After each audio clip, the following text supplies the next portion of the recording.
እመጓቆላ ምስጢራዊቷ ስፍራ።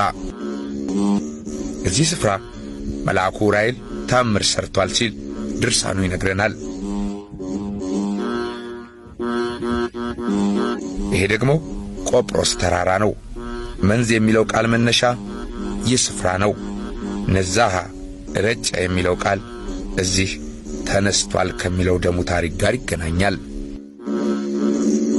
ልዩ ተፈጥሮ፣ ያልተሰማ ታሪክ፣ ዓለምን ካላወቀኝ ብሎ ነጋ ጠባ የማይሞግት የታሪክ መቼት እመጓቆላ።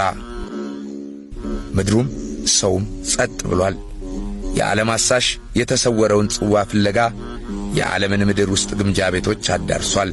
ቅዱሱ ጽዋ እዚህ መሰወሩን የሚናገሩት አባቶች እንዲታመኑ የሚምሉ አይደሉም።